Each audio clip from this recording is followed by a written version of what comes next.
with the Director General of the Ministry of Health, who is on the front lines fighting the coronavirus with the Prime Minister of Israel and the Israeli government. And we will be able to ask him questions, to have a dialogue, and I'm sure it will be an educational experience for all of us. So please allow me to introduce Mr. Simantov. Mr. Simantov served as Minister for Economic Affairs at the Israeli Embassy in Washington, D.C. Prior to that, he was Deputy Director of the Budget Office at the Ministry of Finance. Moshe holds a BA, an MA, and MBA from the Hebrew University in Jerusalem. And in the last few weeks, Moshe is, as I mentioned, leading the efforts with my colleagues in the government. And we see that today Israel is pursuing a determined and deliberate plan of action that has helped slow the rate of infection in Israel. So we are still fighting, but overall, the numbers are not so bad. A dialogue with Moshe, and then you will be able to join in. And Moshe, thank you very much for joining us. I know that you are very busy. By asking you that, I spoke with my family in Israel, and we saw that they in Israel. And today, to give us an update where we are today and where Israel stands during the curve. Please, Moshe.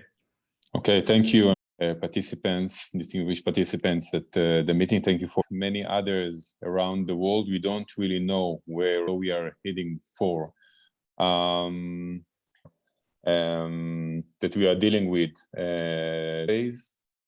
The number of recoveries looks relatively good. Ambassador Danon said Israel was until yesterday under relatively very strict restrictions, and we started to lift the restrictions. And we started to lift. My colleague, the head of public, also joining me. So Sigal, you can either join me, but it would be too close, or we'll take turns. So yesterday we started to lift the restrictions that was undergo for about, I think, 4 weeks, something like this, around even more. So the numbers are looking good, but we took all, I think, all the freedom that we could, all the maneuver opportunity that we had in order to lift the restrictions, and we hope that the numbers will continue to decline, maybe slower, but continue to decline in the next few days. Thank you, Moshe. We are very proud that Israel is a startup nation. We are proud of our technology. And many countries look at us and they say, what have you been able to do with your technology and innovation? Can you maybe share with us the advantages that the private sector helped you to fight the virus, and give us a few examples for that? Well, I'll start with saying that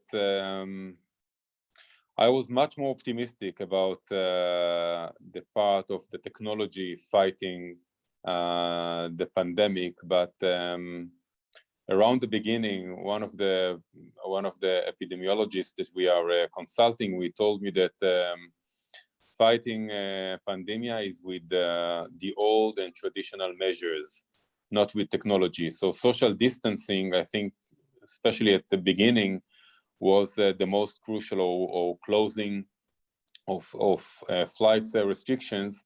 It's relatively old measure to fight pandemics, but these were the most effective measures that we took at the beginning.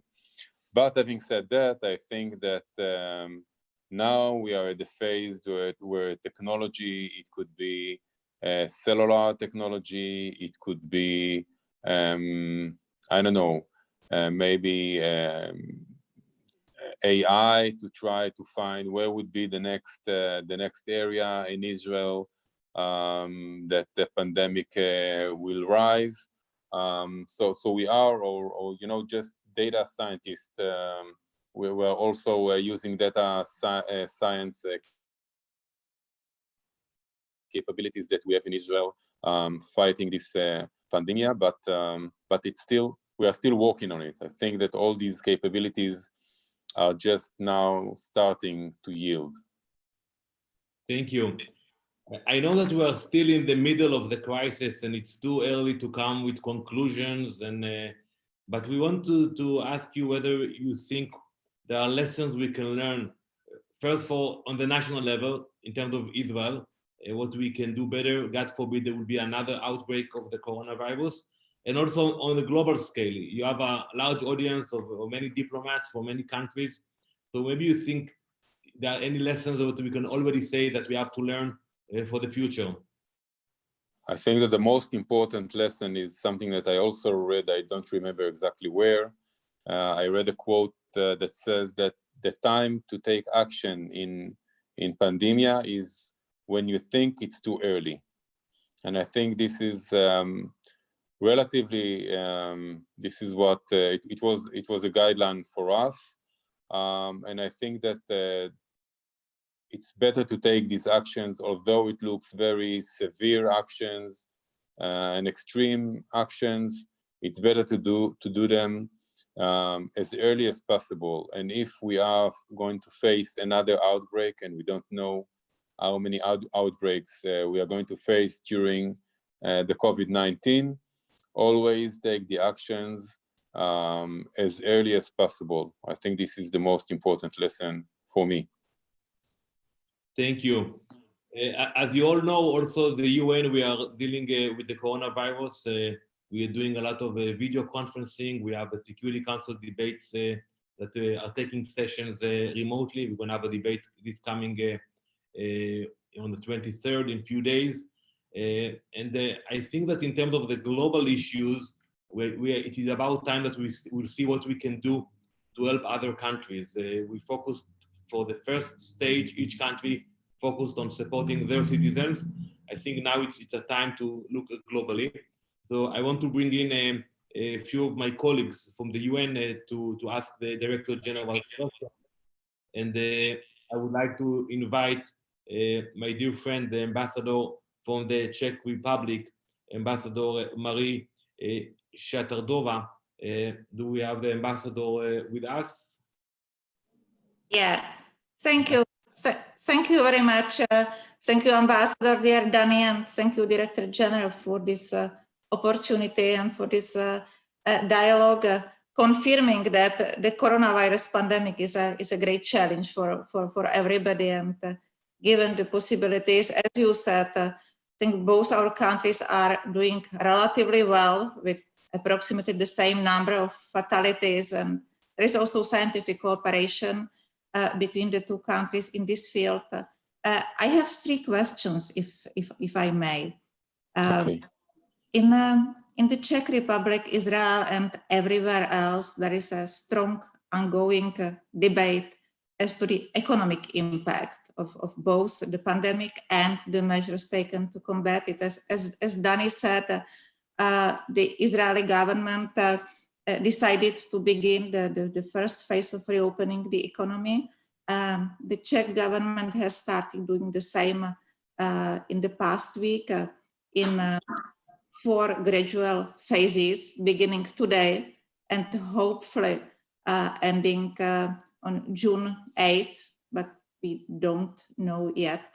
But keeping all measures as social distancing all over these phases.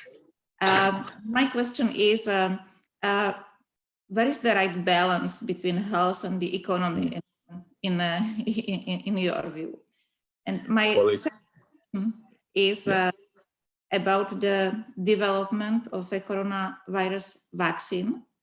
And you spoke about it a little bit too, because there could be a second or more waves of the virus, and which without treatment could result in a vicious cycle, both for the economy and the health of people. And I read in an Israeli newspaper that within a few weeks, once Israeli scientists finalize the vaccine, it will take at least 90 days to complete the regulatory process and potentially more to enter the marketplace. But still, it seems to me that it is really too optimistic. Do you share this optimistic vision that we could have the available vaccine so early?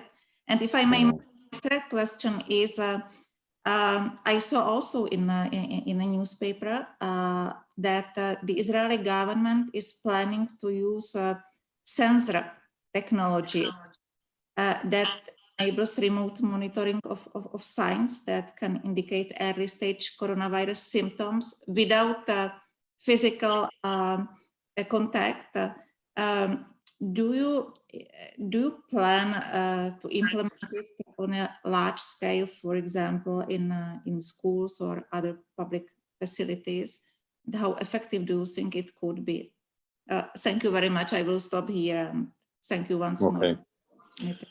Thank you. So the question about the balance between health and economy, I think it's the billions dollar question.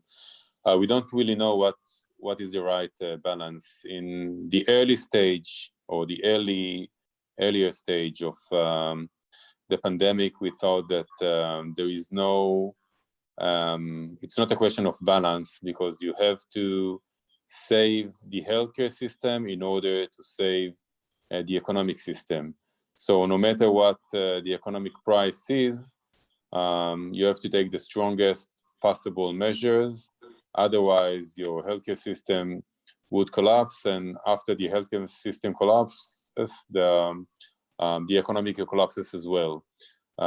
So we took very strong measures that we believe that the effect is very significant on our economy. We believe that there's also going to be a compensation afterwards, but the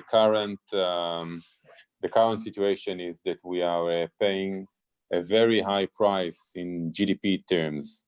But now we are in a phase of trial and error, trying to see if there is a balance between the economic activity and the healthcare capacity, but we don't know yet. It's gonna take some time. Regarding the vaccine, unfortunately, I do not share the optimistic forecasts. I think that it's gonna take much longer than we think, and we'll have to run a corona way of life during the next few months or so. Regarding the smart devices that you were talking about, I think it's maybe in R&D phase of some private entrepreneur and not something on the state level. Thank you, Moshe. Thank you, Marie. We were supposed to be in Poland getting ready to march in the March of the Living tomorrow, and it's not canceled, it's only postponed, and I'm looking forward to go back to reality, and we can invite you to come again to Israel. Thank you very much.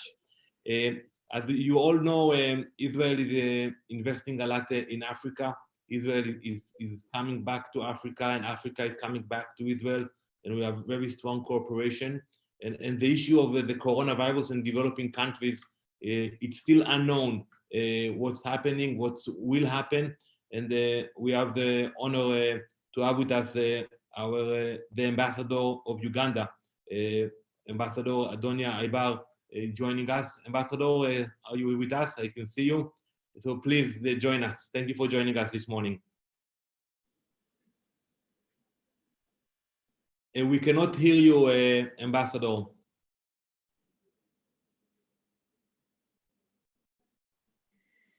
He's muted, Danny. Try again, Ambassador Ibar.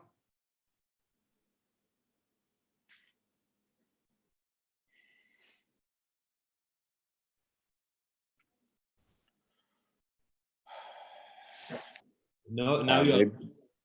Maybe you can unmute him. Now you're... Can you try again, Ambassador?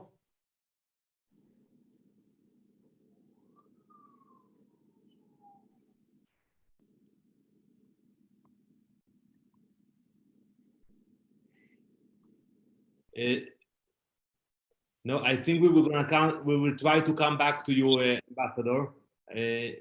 We cannot hear you, unfortunately. But I want to add that today the Ministry of Foreign Affairs, through the Mashar program, we provide support to developing countries. It's not easy because sometimes the transportation is very costly, but that's what we are trying to do to support our friends, especially today. And I think that's diplomatic relations. It comes to a test when you have a crisis, when you have your own problem. And I think that we are doing a lot of things, and we will do more in the future, supporting our friends all around the world. Even though we are a small country with a small economy, we are very honored to support our friends around the globe. We're going to try to maybe bring to our conversation the ambassador from Hungary, if she's available. I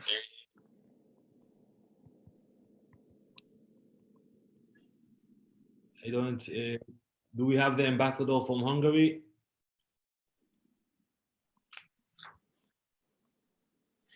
Moshe, let me ask you a question meanwhile. We have questions coming from the chat from the audience. First question that we got is people are asking when we can come back to Israel. I know it's people here, they want to come and visit their friends, family, or diplomats. Do you have any idea about that? Well, I want to ask you, when will I be able to visit Manhattan again? Unfortunately, I don't know yet. Some of my best friends are living in New York City or elsewhere, and I don't know. Frankly, I must say, I don't really know. But I guess it's gonna take a while. Okay, and as you can imagine, New York City. Do you hear me? Yes, we hear you, Ambassador. Oh, fantastic, fantastic. I don't know what happened previously. Thank you very much. So great to see you, Danny, and so great to see you, Director General. It's always wonderful to see friends, even so far away, but at least we know that we are doing well and we are interconnected. I really appreciate that you organized this meeting, because I think to share the good practices, the best practices, is very important for all of us, because we are all struggling with our best policies, what we think would be the best. So I would like really to ask three quick questions. And yes, I'm very much looking forward to going back to Israel. That would have been a week to be there together. But hopefully after the crisis, we will do that. First of all, that we are very worried, and we are very concentrating with our policies on the people with disabilities. So I would like to know, what Israel is doing in this regard. The same goes to the women and girls. We just know that women and girls are at the front line. We also know about the violence, domestic violence, but we also know that these women do so much worldwide and in all our countries during the coronavirus. So I would like to understand what are your policies regarding to that. And there is an ongoing question everywhere, that after you ease and you let people go and start the life normally, what is the percentage or the possibility that this virus would come back and there would be, another kind of continuation? And thank you very much for joining us. Thank you, Director General. Thank you, Danny. Thank you. Okay, I think that I got the first question and the third. I'm not sure about the second. So regarding people with disabilities, so at the Ministry of Health and at the Ministry of Welfare, of course, it's a focus group for us. Also a focus group for us is the elderly population, both in the communities or in nursing houses. There is also a relatively small but significant enough outbreak in these nursing homes. And we have a special program for people that are staying in institutions for life. We are trying to protect them as much as possible. Prevention is always the right policy for them. Regarding your third question about what would we do if it happens again, if there's going to be another outbreak. So it's certainly a possibility. I don't know what's your forecast. I'm not sure about mine, but I'm getting prepared for an outbreak during winter time, during the next winter time, the flu season. And I think that this is, it's going to be much more complicated and challenging if it's going to happen in winter time. We are relatively lucky that the current outbreak is in spring to summertime, and the flu season is off. And it's going to be much more challenging in winter time. So we are getting prepared for these kind of outbreak. But again, nobody knows. But we do know that there's not going to be any vaccine probably until winter. Thank you, Moshe. Thank you, Catherine. Thank you, Ambassador of Hungary, for joining us.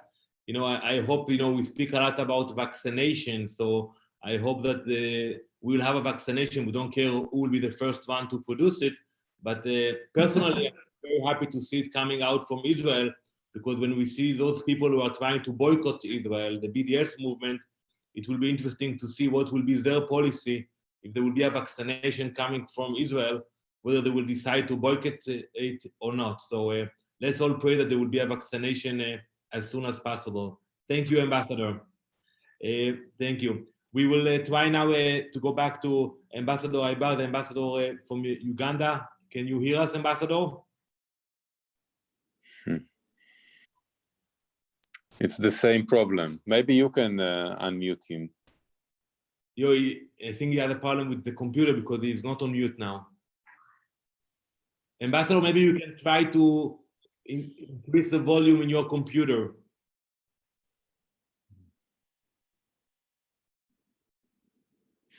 No, unfortunately, we cannot hear you, but I will ask somebody from my staff to contact you, and you can send us the question, and we're gonna ask Moshe your question.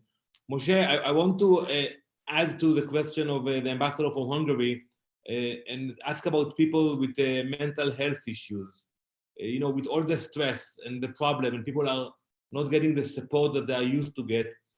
What you are doing in the Ministry of Health about this specific population? Well, we are aware that, again, it's another issue and focus point or pain point that we have. We established a hotline for mental support for people. So it's like a call center that people can call and get mental support during this outbreak. One of the things that we know that they are challenging is the fact that people in the current situation cannot visit one another. I mean, I didn't visit my family, my parents or my grandparents, I think in the last 2 months or even more, I don't know. And of course, it causes issue of loneliness and depression. But we are trying to do what we are doing now. We are trying to Zoom with one another. And again, regarding the mental stress, we have the hotline. We established an hotline. Thank you. I wanted to ask you, we saw that there was a stage that Israel and other countries were rushing to acquire equipment. We read about the Mossad being involved and other agencies. Where Israel stands today in terms of equipment? Do we still need more equipment, or today you can say that it's more relaxed? It's more relaxed, but we still need more. So we don't know how long this outbreak going to last, and when we will get to the peak, and how long the peak is going to last, and how high will be during this spike. So we are not relaxed yet. We ordered and we are manufacturing many ventilation machines. I think that the best advice that I can tell your colleagues is, I think that they probably know it, is try to rely as much as possible on local manufacturing and not on importing from other countries. Because again, all the countries are in the same situation. All of them are in a need for equipment and ventilation systems. So try to rely as much as possible on your capabilities. Thank you. We got another question regarding testing. So do you think that it will be home testing, or it will have to be in hospitals, or what's your vision about future testing? Because we know that testing will be a major part of our life in the near future. I think that the right person to answer this question is Professor Sigal Sadetsky. She is an epidemiologist. She is the head of public health services, and she also served in Denmark in the WHO Europe headquarters. So maybe Sigal can join us. Cool.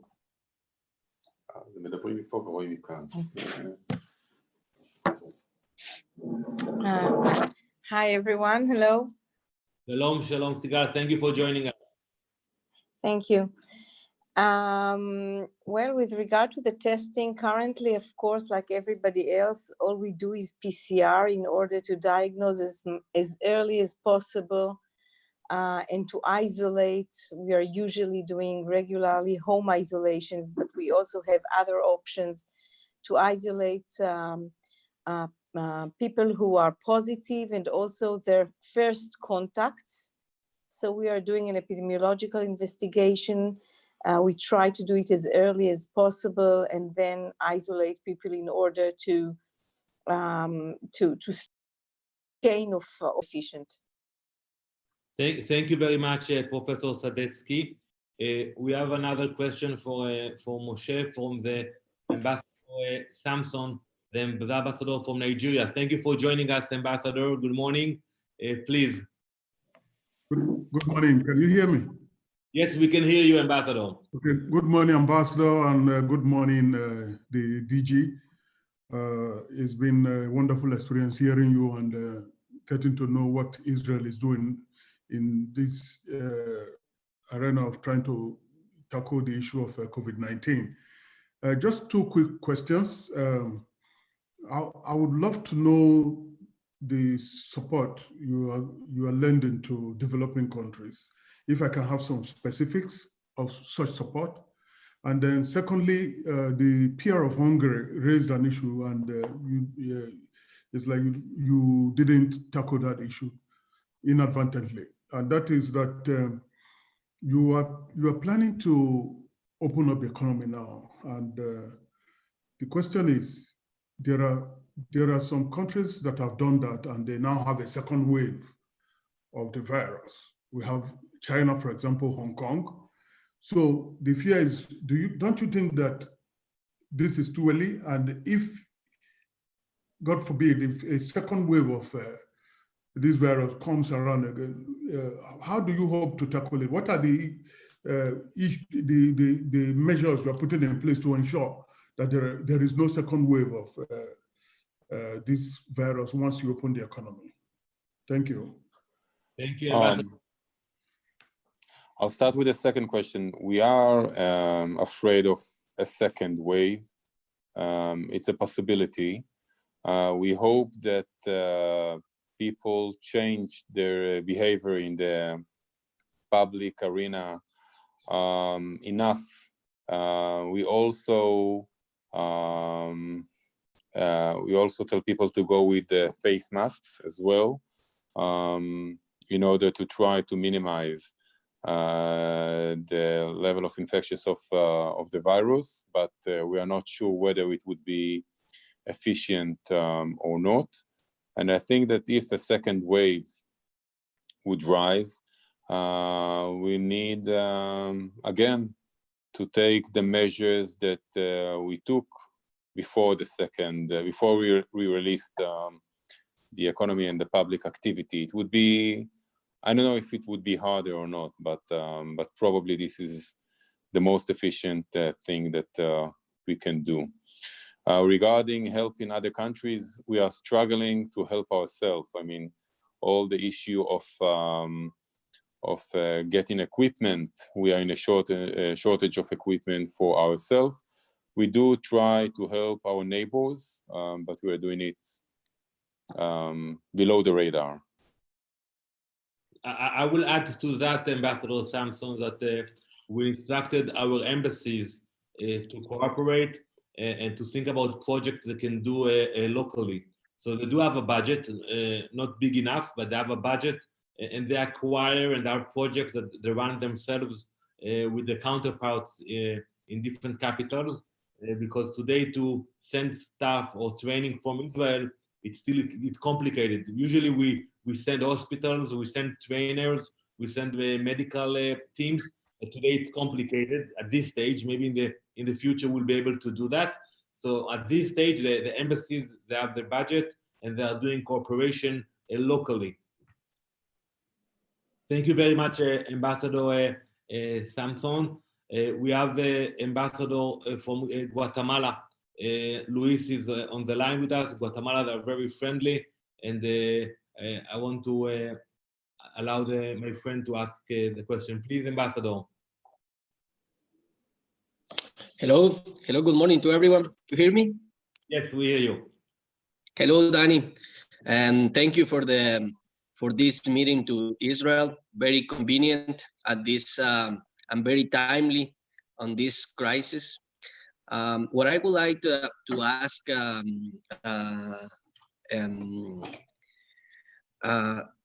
is what is the diagnosis of the situation of Israel?